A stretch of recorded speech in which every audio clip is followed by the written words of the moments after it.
Victoria Lopez. You're here. Hello. How are you doing this morning? Fine, ma'am. How are you? Oh, I'm doing great. It's Monday. Yes, ma'am. Guess what? Only good things can happen.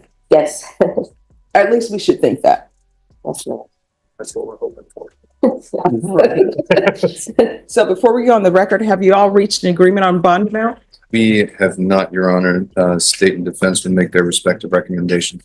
All right. Court is calling cause number NM 743783 State versus Victoria Lopez. Could I have parties announced for the record for the state? Andrew Harris, Salem. Defense? Doug Campbell for Ms. Lopez. And are you Ms. Lopez? Yes, ma'am. All right. We're hearing a motion to set bond. State, do you have any witnesses? No, Your Honor. Defense, any witnesses? Judge, I probably am just going to go with argument. All right. So defense, what are you requesting? Bond amount is $7,500. All right. And defense, what are you requesting? Obviously less than that, Judge. My client was out on bond. She for a possession case. It was less than $1 gram. She picked up another case. Her bond was surrendered, and she would like. I mean, we can't get that reinstated, but she would like a bond closer to the $1,000 level. She will appear for trial if we have to appear for trial. All right. The $7,500 bond. Did she make that bond previously? The $7,500. No, it's never been said. She's remanded without a bond right now. So on this But case, she did make the $1,000 bond, and she's made the $1,000 bond on the other one. all right. So this was previously $1,000 bond. Yes, Judge. All right. And the Your Honor. new, yes. I apologize. If we're talking about NIPMAC numbers C43783, 7483. Yes. the previous bond amount set on December 24th of 2023 was $5,000. I'm sorry, Judge. You're right. You're right. I apologize. All right. So that was $5,000 on this case, the instant case. Yes, And she made that bond. she did make that bond. All right. Then the next question is the case that she's alleged to have committed, the new case. What's that cause number?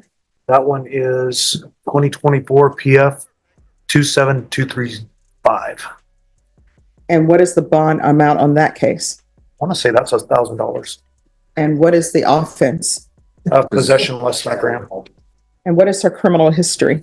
Judge, the state probably has a better picture of that, but it looks like she's got a theft out of County Court 13.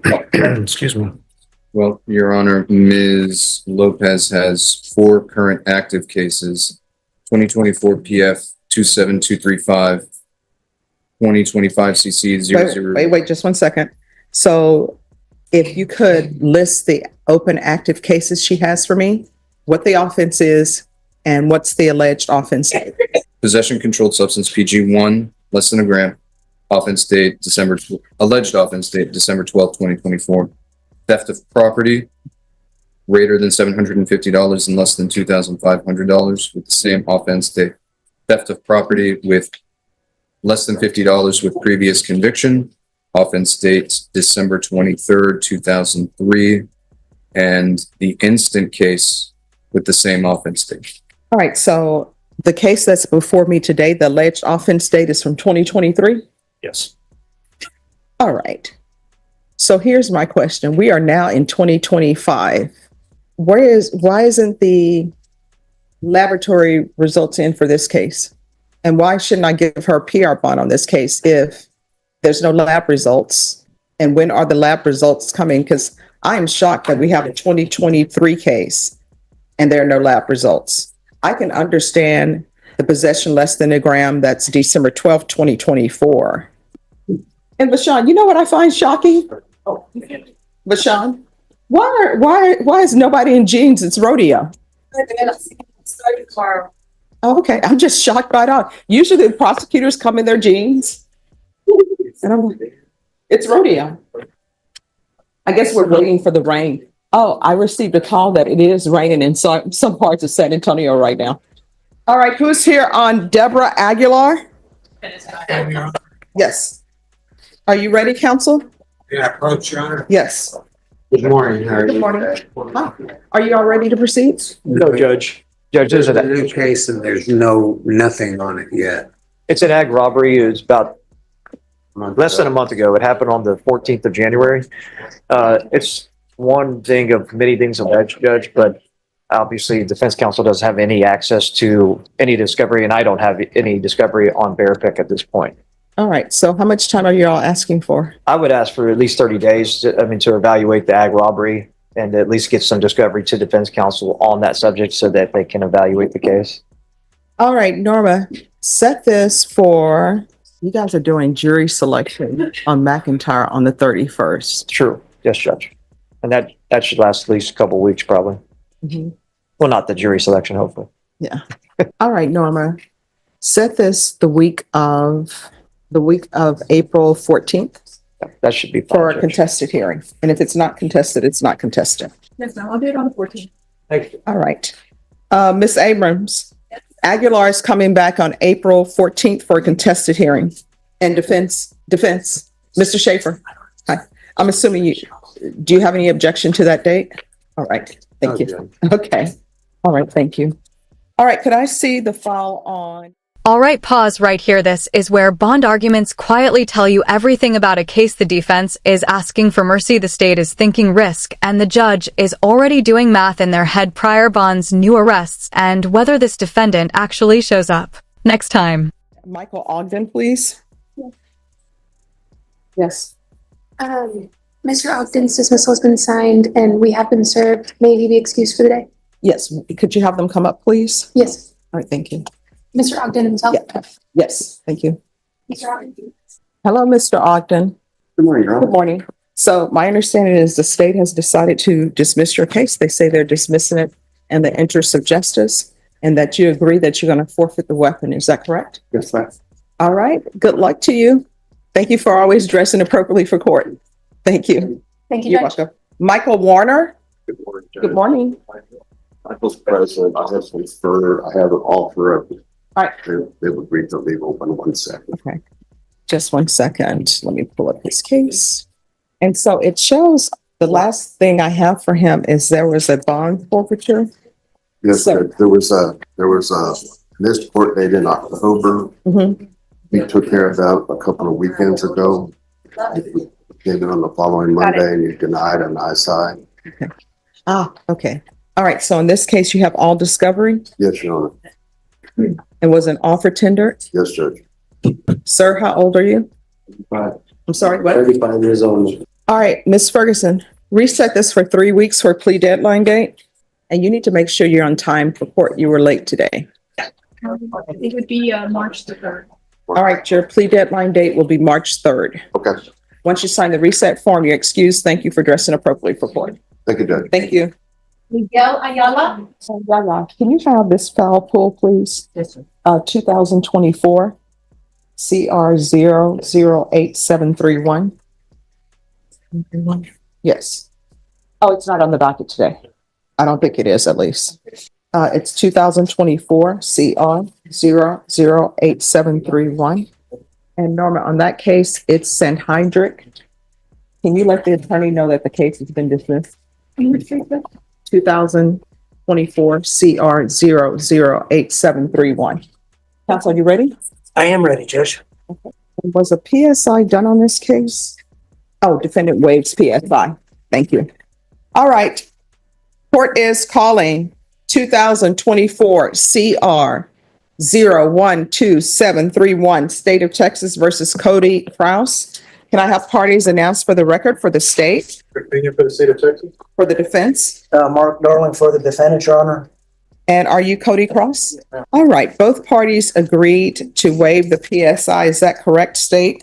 Yes, Your Honor. Defense, is that correct? Yes, Your Honor. All right, according to your plea bargain agreement, the state was proceeding on count 4 only. State waived count 1, 2, and 3 without objection. You waived the PSI. To count 4, you entered a plea of no contest. According to the plea bargain agreement, punishment is to be assessed at a cap of 6 years in the prison. There's a $1,500 fine. The state opposes your application for deferred adjudication. The state is silent on your application for community supervision. This is to run concurrent with 2024 CC 742862. The state is taking in consideration 2024 CC 742860, 2024 AL 004803, and there's to be no contact with the complainant. That's not an issue. This detail matters a lot. The defendant already made a $5,000 bond before that tells the judge she has access to resources and has complied at least once. That instantly weakens the argument that she needs an ultra-low bond now. All right. So are there any witnesses state you're opposed to his application for deferred adjudication? Correct, yes, ma'am. And why are you opposed to the application for deferred adjudication? Given his criminal history, Your Honor, the defendant, even as a juvenile, has many assault cases, a lot of them involving the same victim. The cases that are being run concurrent and TIC'd as well include the same victim. So given the defendant's history for violent offenses, we are opposing his application for deferred adjudication. All right. And what is his criminal history? So in 2012, he had 3 juvenile ABI charges. In 2022, he had a burglary vehicle charge that he did 1 year of deferred adjudication on. And did he successfully complete that? Yes, Your Honor. Okay. He has one of the 2023 ABI cases that's currently pending that's part of this plea deal. The terroristic threat in 2024 that's currently pending as part of the plea deal as well. Another 2024 ABI that's pending as part of this plea deal. And he's got some out-of-state charges from Oklahoma for DUI and possession of a controlled substance that are currently still pending in that state. All right. Any witnesses state with regards to your opposition to deferred adjudication? No, Your Honor. All right. Defense, any witnesses? Judge, I'd like to call Ivy Regalado. She's present today for about 5 or 10 minutes of testimony. Sure, sir. Excuse me, Mr. Krause. Will you step over there, please? All right, you can come forward. Could you raise your right hand for me? Do you solemnly swear or affirm the testimony you give will be the truth and nothing but the truth, so help you God? All right, you can lower your hand, state your name for the record. Ivy, All right, and could you spell your last name, please? Regalado. All right, I asked you to do that for the court reporter and also for myself. All right, defense? Ms. Regalado, do you know Cody Krause? Yes, I do. And how do you know him? I work for Sam Ministries as a rapid rehousing case manager, and he is one of my clients. And so is it fair to say that Mr. Krause was seeking housing through your entity? Yes, Cody Cross is on my youth program, and he was homeless, and we have been working together to stabilize him financially, education-wise, and housing-wise. And what's your understanding of his housing situation right now? Right now, if he was able to get probation, I would. And this is a red flag moment, a 2023 case with no lab results in 2025. That's not just delay, that's a due process problem. Judges hate this because it puts defendants in legal limbo and it opens the door to a personal recognizance bond. Be able to house him. Because of his age, he is priority on the housing list because he is under the age of 25. If he did serve more time and did not get out until he was 25, the chances of him getting housing with any kind of assistance is dramatically reduced. Okay, and what is his history that you learned during the process of trying to get him housed? Cody has extensive childhood trauma that has been unresolved. I have been working with him to get into counseling and to take anger management classes. I do understand that he has been in and out of the system for a very long time, but working with him and learning more about him, I do believe that he's not given a fair chance and has not been given a fair chance. And I would like to continue working with him to get him on. Okay, and when you say he's been in and out of the system, are you talking about as a CPS foster child? Correct, yes. Okay. And did he qualify for housing before his extended incarceration pursuant to the pending charges? Did he qualify? Yes. And your testimony then is that he still qualifies should he be able to get out? Yes, if he was able to get out, he could continue on my caseload for almost another 2 years, which would help him go to therapy free of charge, get housing free of charge. He could go back and get his GED and pursue further education. Also free of charge with working with our organization. And did he indicate a willingness and desire to participate in your organization except for purposes of the housing? Yes, he did. Okay, and then, does Mr. Kraus have a CPS case wherein he's a parent right now? Yes, he does. And does he have obligations under a service plan that he needs to complete in order to maintain his parental rights? Yes, he does. Okay, would he be able to do that if he was incarcerated? I know he did. Judge, I'll pass the witness. All right, any questions? Yes, a few questions. Morning, ma'am. Good morning. Now, you testified earlier about your interaction with the defendant, Mr. Cody Kraus. Could you please testify again as far as when you first came into contact with him?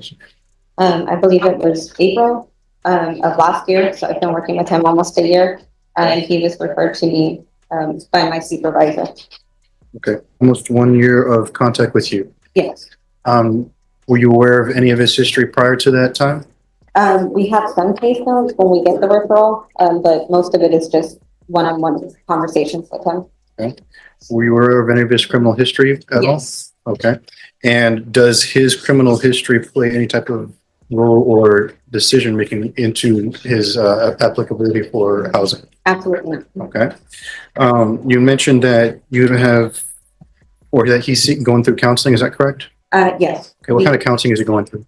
So we had put in the referral right before he got arrested to do counseling and psychotherapy.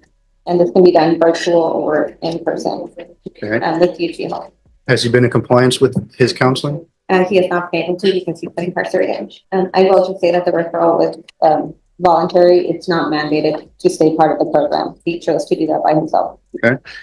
Now, are you aware that even after you come into contact with him in April, that he's committing crimes in September? Yes, I am. Okay. So despite that, that's again not playing a part in your decision for housing on him, correct? Correct. So when he was released, when he went back home, the apartment that we had worked together for him to establish was only in his name. Okay. I understand that there was a... Anytime you hear dismissed in the interest of justice, read between the lines. That usually means evidentiary issues, witness problems, or something the state doesn't want examined too closely, especially when it comes with a weapon forfeiture. Violation where he was not supposed to get in contact with her, with the defendant, but that housing was just for Cody. I'm not making excuses, I'm just offering an explanation, that the other person was not supposed to be in the household. But we were working on, because she would not leave, we were working on getting him rehoused somewhere where she did not know the address to, so that way they would not have contact. So if he was released on probation, we can immediately house him somewhere else to where, again, there will be no contact with that client. No further questions, Ryan. Any further questions? Pass the witness, Judge. All right, I have a few questions. So when did you start working with him? What's the month and year? April 2024. All right. And when you began working with him, was he already in this relationship? They were on, yes. All right. And were you aware of that? Yes.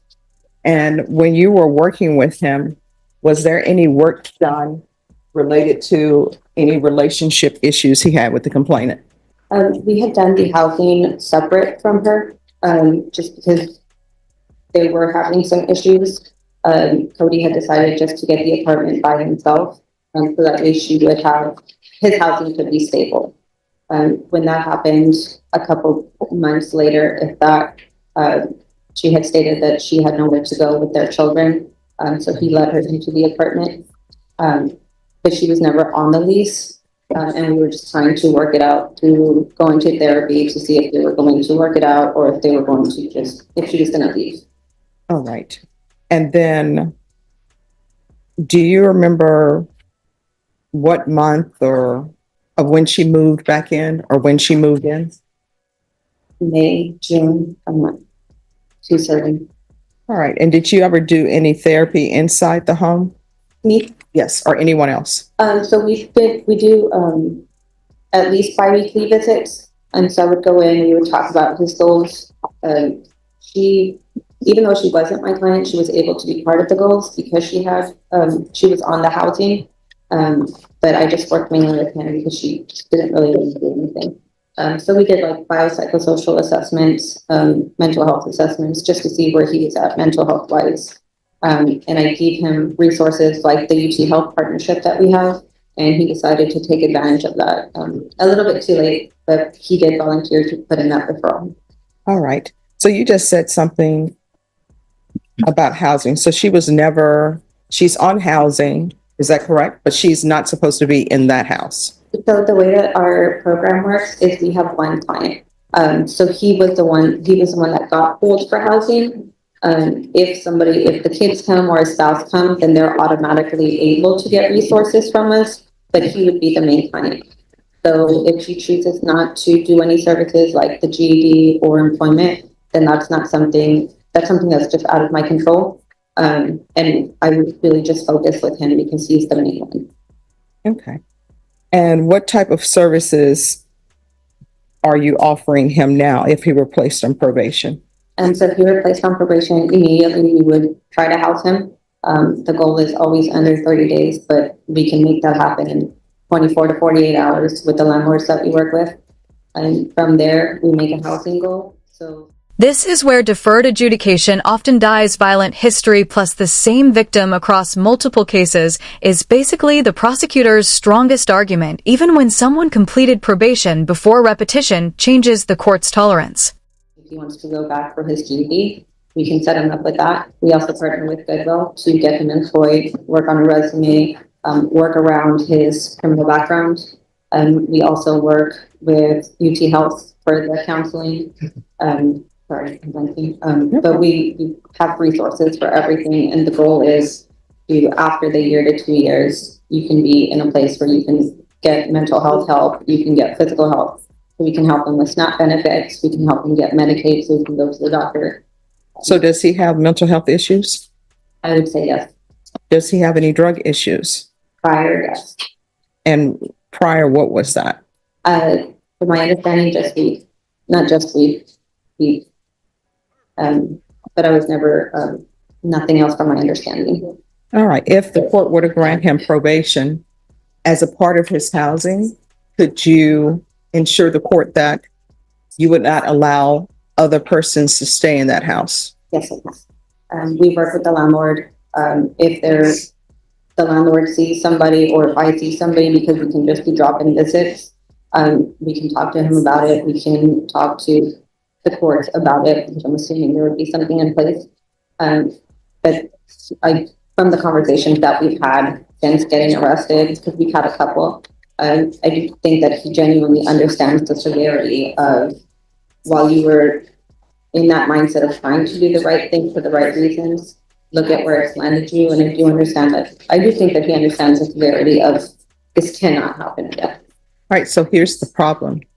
I've just been informed by the state that he has out-of-county issues as well, and they're still open. So how is that addressed? Because he has out-of-county cases as well.